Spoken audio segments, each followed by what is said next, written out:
Okay. Hello. Good afternoon, class.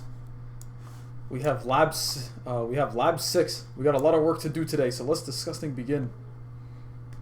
So first on the task list, we have to turn off the countermeasures. Basically, what we're trying to do is a buffer overflow attack. So we're gonna let them know. So let us begin. There's a lot of codes we need to have in place, and I'm gonna be showing you a lot of the stuff I can. So we're gonna begin with sudo. We're gonna wait. Let me explain to you guys first. We have to address the space randomization. So we need to disable this because it's gonna be really hard to do it if it keeps making randomized like spaces for the addresses. Because then it's gonna take a long time to find stuff, and it's not gonna be good. So we do this by doing sudo sst1. I think that's a 1. It better be a 1.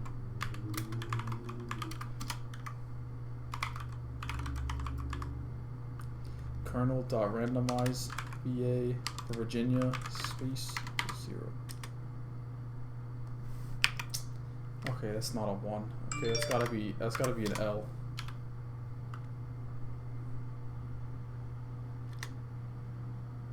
Okay, yeah, it's an L. It's not a 1. Why do they always say? Okay, it's whatever. Now we gotta go into the stack guard protection. This is a thing for the GCC compiler to like. It's just to prevent buffer overflows, and so that means we need to turn it off. So I don't think this is gonna work yet though, because we need to get example C first. But I'm gonna try it just in case. Maybe it does work. We'll be very interested in this.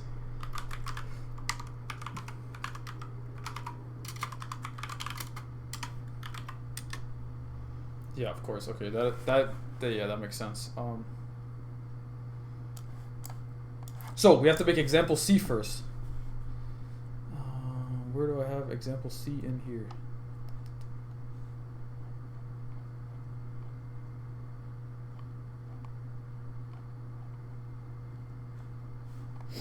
Okay, give me a second while I find example C. Okay, no, I get it. We don't need example C. That's it's basically telling us that we can do this to override the stack guard protection. So what you have to do with the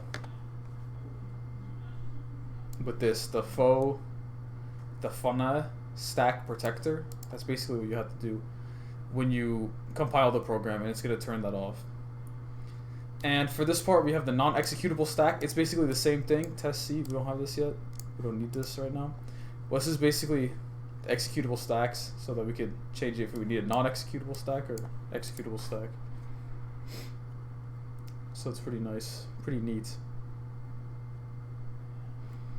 And now we have the bin overflow vulnerabilities. Basically, what we have to do now is, where's it over here? We need to run this because the dash shell is not going to work. It's going to prevent itself from setting the UDI, so we have to link it with the bin to the dash. And we're going to do it by doing this. Sudo lnsf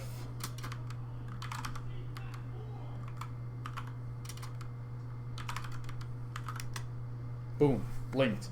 Boom. Now we get to task 1, my beloved. Task 1, hashtag include. We're going to be needing the running the shell code. So we're going to need to get this program in. This is the code to launch the shell, and if it's loaded into the memory to force the vulnerability program jump. So this is the code. Why is it a lot bigger on my notes than it should be?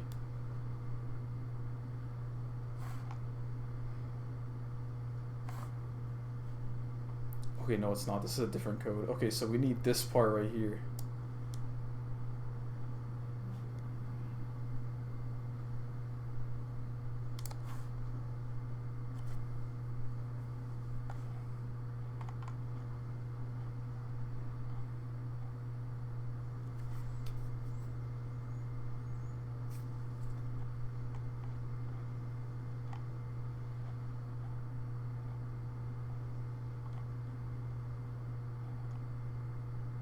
Yeah, this part right here.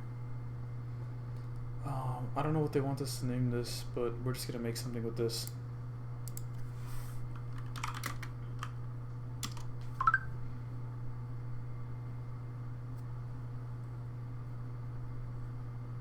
Yeah, I have no clue what they want us to name this, but it's gonna say shellcode. .c. Okay, now we're in here, insert mode. I'm gonna type this in real quick, give me a second. So what this is basically gonna do is gonna launch the shellcode, and it's gonna run it, and everyone's gonna be happy. And then once we have that, we can jump the vulnerability program to jump. So that's pretty cool. Now we get to the next part. We're gonna have to make this crazy conjunction. This is the job to exploit and gain root privilege. So this is gonna do a lot of crazy things. Is this the right one I have? Yeah, this one. This one right here. This is what we gotta do next. Stack.c.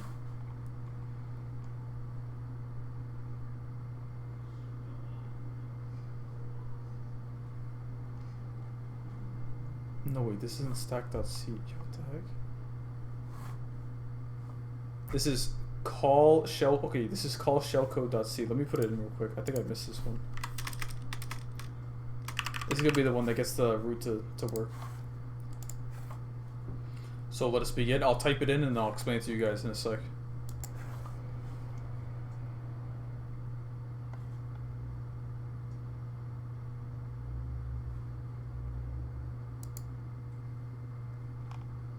Okay, so we have it here. This is the includes, and then this is gonna do this stuff, and then when we get to the int main, it's gonna run this string copy. We have the int args, and this will cook. Now what do you have to compute next? We go in here. Now we have to compile the shellcode with the shellcode C. Oh, we're gonna try to compile this now. Using the exec stack technology.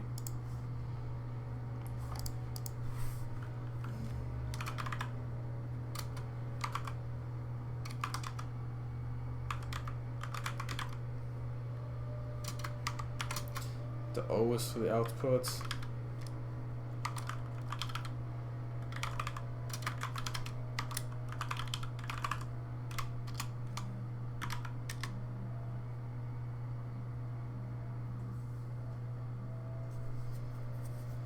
Okay, we have a problem with the args. Give me a second to compute this. Okay, problem was very simple. I had this was argc instead of argv, so change it to argv and you'll be chilling. Okay, next on the schematic. We'll be going to the vulnerability program. So we need to get the vulnerability program stack.c. So this is a big boy. Says you can get this program from the lab website. I don't know where the lab website is. I don't know where these people are putting this stuff. I've been looking. What? It's fine. We will write this down. We will write. We will write this down, and I will show you all how it works. So give me one moment.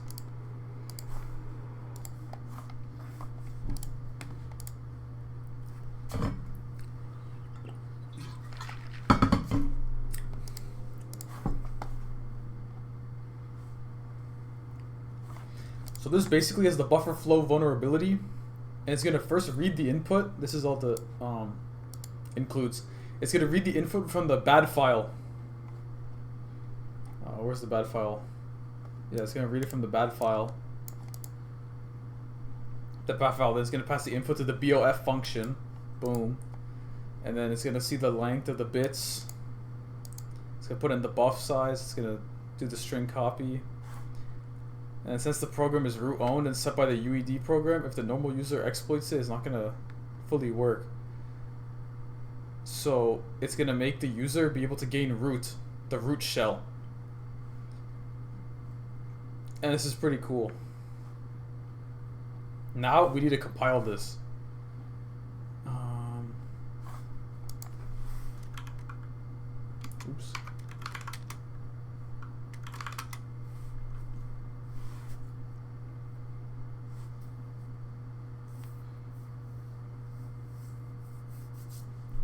Okay, yeah, let's compile this.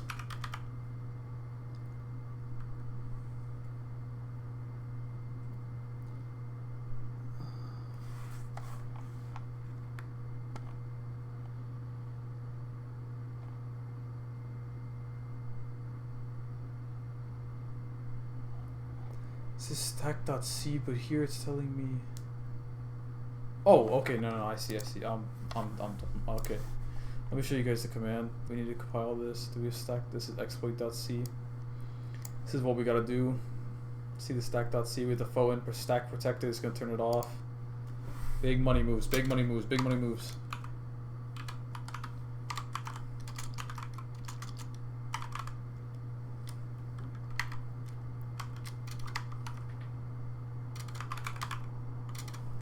C.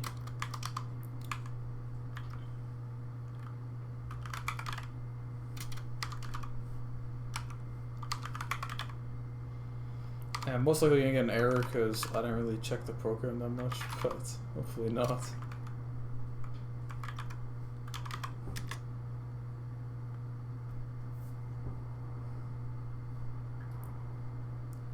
And undeclared. Okay, the thing is yapping a lot. So it seems to have a problem with buff size, even though we defined this. So give me a sec while I troubleshoot this. Okay, silly me. This makes sense because this n is not supposed to be an n, and they lied to me when typing. You have to do the 20. We had 24 in the code for the buff size, so they do 24 here. Boom! It actually worked. Okay, nice. Now we're gonna get to the next part. Sudo. We gotta do some sudos. Like sudo? Yeah, maybe we might clear. Start from scratch. Sudo change. Wait, show root stack. Boom. Sudo again. We're gonna change the mod.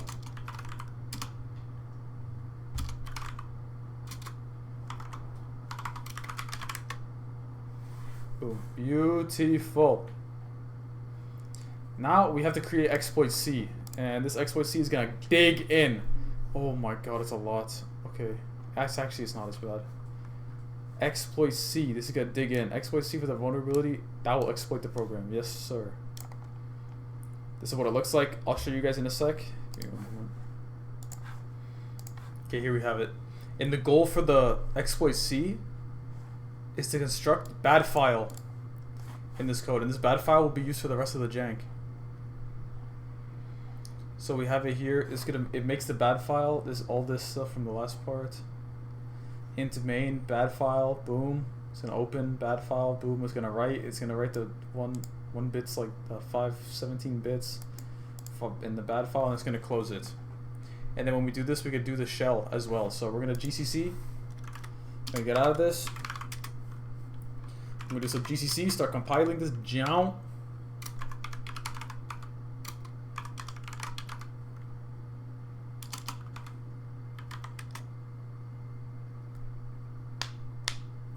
I spelled it wrong. I'm so sorry. Oops.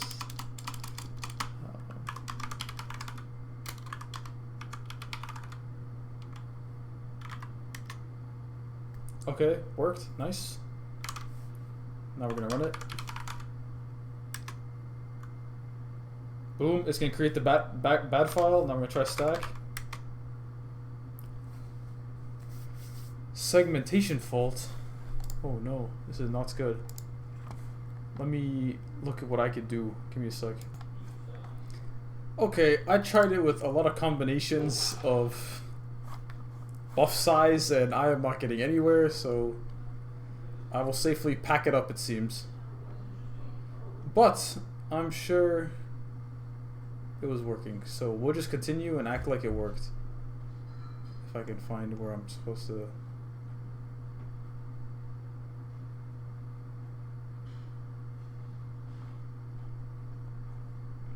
So theoretically, you'd be in the root system where instead of this $, you'd be having a hashtag. So, yeah.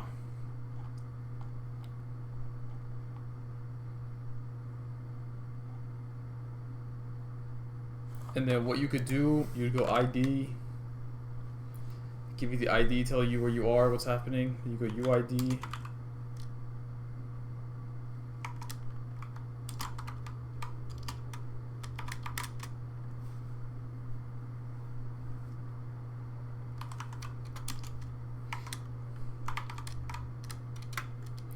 And then UID.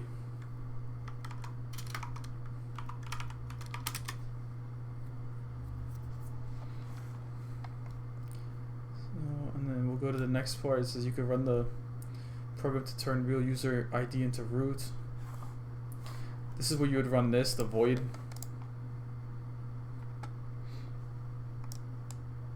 And right here, you would run this. And this will basically make you more powerful in the, you can able to just do more stuff with it. So the next part, we have task 3.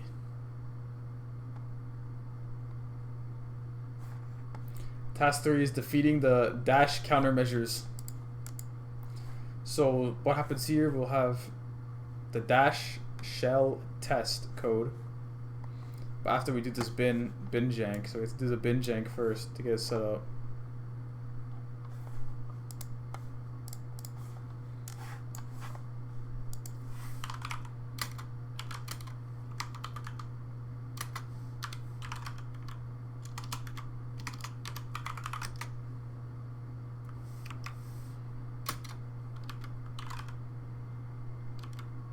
This is like we did in the earlier part.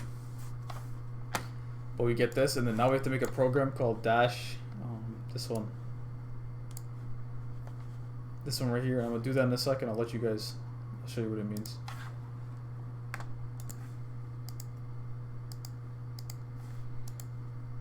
So basically what this does is we're checking the arguments, and then we're going to set this sets the UID to 0. So it's pretty cool. Now we have to compile it, see what happens, and we're going to compile it by doing this mechanism, and we're also going to give it change permission too. So we're going to do this mechanism.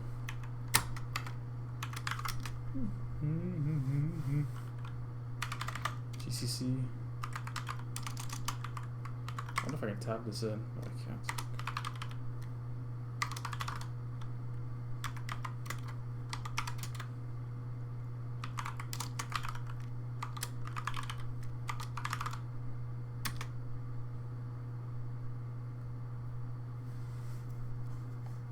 I made a small error, give me a sec. Okay, change this to a, I don't know why I had it as period or dot or whatever. Change it to that and it should work.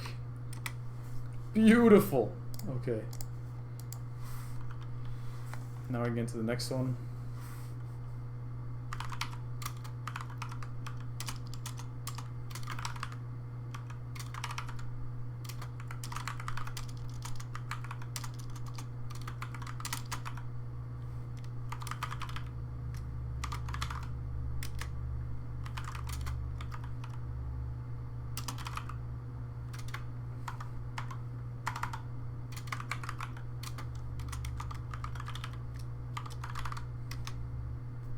Boom. And then now we have the shellcode technology here. We don't really need to mess with this though, because we already have this code already like in. Now we have to go to task 4, and this is defeating the address randomizer. With this, we have 2 to the power of 19 possibilities if we do not defeat it. This is a lot. I mean, it's still doable, but it would be very easier just not to deal with that. And we'll start by going with this first.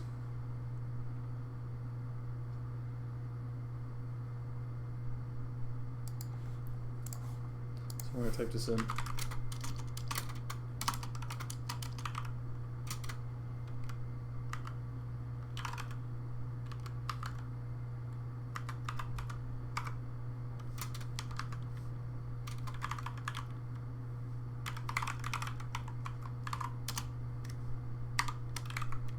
It's kind of like in the first part. It's an L. It's an L, not a 1, not a 1. It's an L. That's an A. What? Oops. Boom. Now we set it to 2. So we're basically turning it into lots smaller possibilities for us instead of having like the 1 grillion we had before. Okay.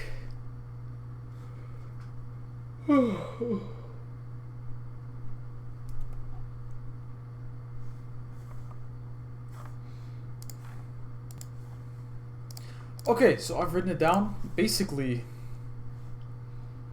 we're writing a... This isn't going to work because the stack function doesn't even work. So we're basically making a script function that's going to change the seconds, change the mins, adding it to this. It's going to run this. It's going to say the time elapsed, and the program is running this time, and it's going to run stack. And that's going to get the attack going, and that's going to defeat the address randomizer. So I'm going to copy this because I need to put it into a different place.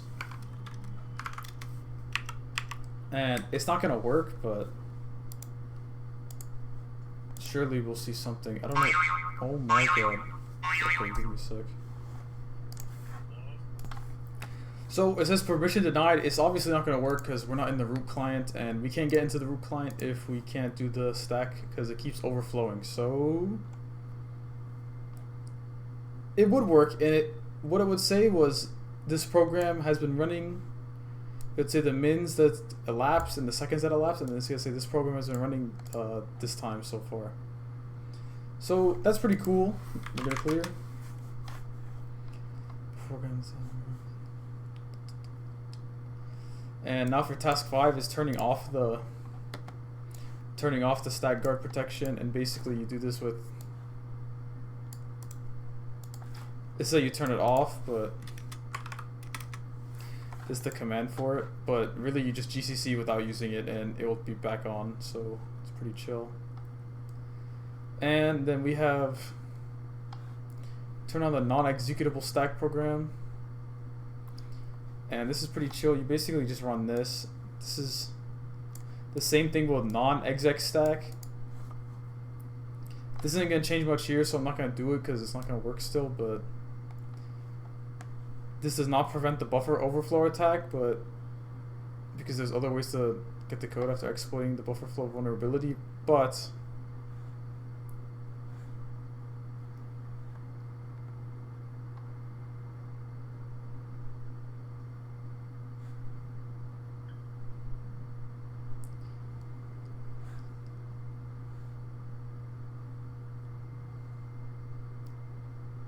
it will help. So thank you guys, and I'll see you all next time.